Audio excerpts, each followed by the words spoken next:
একসময় সুঠাম দেহের অধিকারী ছিলেন বাবুল। রাস্তায় রিকশা চালিয়ে ৮ সদস্যের সংসারের খরচ জোগাতেন একাই। আমার মা যদি ২ চোখ খাড়ি যা, আমার কে খাওয়াবো? আর আল্লাহ ছাড়া উপায় নাই। হঠাৎ অসুস্থ হয়ে চোখের দৃষ্টি হারান। ফলে একমাত্র উপার্জনক্ষম ব্যক্তিটি সংসারে বোঝায় পরিণত হন। এ অবস্থায় স্ত্রী দেন তালাক, ফেলে যান সন্তানেরা।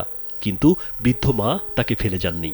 আমার 5টা সন্তান, আমার স্ত্রী, আমার ডাইভেস দিয়ে চলে গেছে। তখন মা ওদের কে খাওয়াইব? খাবার তুলে টাকা দিতে হইব, জাগাইয়ান বেটির নামে দিতে হইব। বয়সের ভারে নুয়ে পড়েছেন বাবুলের মা। সোজা হয়ে দাঁড়াতে পারেন না। এরপরও কাঁধে ছেলের হাত রাখার সাথে সাথে ছুটে চলেন হাতিয়ার এক প্রান্ত থেকে অন্য প্রান্তে। একজন বৃদ্ধা মা যার বয়স 80 বছর, সে তার অন্ধ সন্তান 55 বছরের সন্তানকে নিয়ে ভিক্ষা করতেছে। এই ঘটনা সমাজে খুব বিরল। একজন মা একজন ছেলেকে সবসময় মায়ের কাঁধে হাত দিয়ে ভিক্ষা করে। আমাদের প্রায় সময় আমাদের দোকানে যায়, এই পয়সা খুঁজে মানুষের ধারা ধারা যায়, আবার কাজ শেষে দিন শেষে বাড়ি ফিরে যায় মায়ের কাঁধে ভর দিয়া। 85 বছরের বৃদ্ধ মায়ের নিজে চলতে কষ্ট হলেও অন্ধ ছেলের দায়িত্ব নিয়েছেন তিনি। প্রতিদিন মায়ের কাঁধে হাত রেখে চলে তাদের ভিক্ষাবৃত্তি। তাতেই চলে মা ছেলে সংসার। বৃদ্ধ মায়ের একটাই আকুতি, তার মৃত্যুর পর ছেলেকে কে দেখবে। আয় মরি গেলে তার হলা থেকে উপায়। আমি সেই চিন্তা করতাম, আর রাত দিন আমার ঘুমাই না, আমার রাত ফুটলে আমার ঘুমাই না। হলা খালে কম হলা তো চোখে দেখে না, নিজে যাতকানে করে হলে খাবাই। দৃষ্টিহীন বাবুলের বাড়ি নোয়াখালীর হাতিয়া উপজেলার চরঈশ্বর ইউনিয়নের লক্ষ্মীদিয়া গ্রামে। 2014 সালে অসুস্থ হয়ে দৃষ্টি হারান তিনি। সেই সময় পরিবারে 5 সন্তান সহ স্ত্রী ছিল।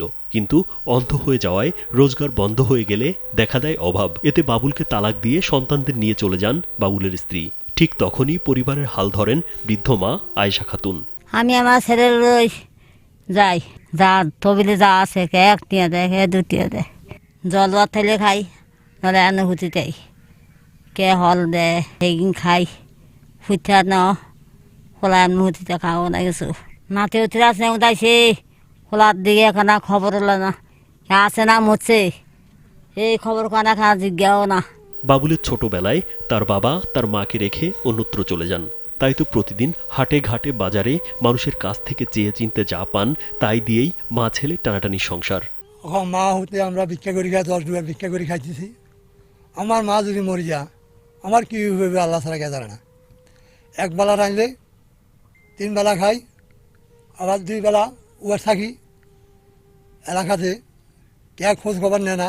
বাবুলের বাড়ির পাশে আপনজন বলতে কেউ নেই। বিপদে আপদে প্রতিবেশীরা তাদের সহযোগিতায় এগিয়ে আসেন।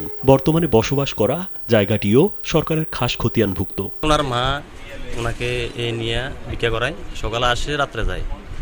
খুবই কষ্ট জীবন ওনাদের, ওনাদের ঘর নাই ঠিক মতো। এদের আপনজন বলতে কেউ নেই। এদের অসুখ বিসুখ হইলে আমরা আশপাশি দেখাশোনা করি, ভিক্ষাবাসী করি খা। এখন এদের জায়গাটা হলো খাস। এটা যদি কোনো মতো সরকার লই যায় তাহলে তো এরা একবারে আর চলার কোনো পথ নেই। এটা যদি কিছু করে দেয়।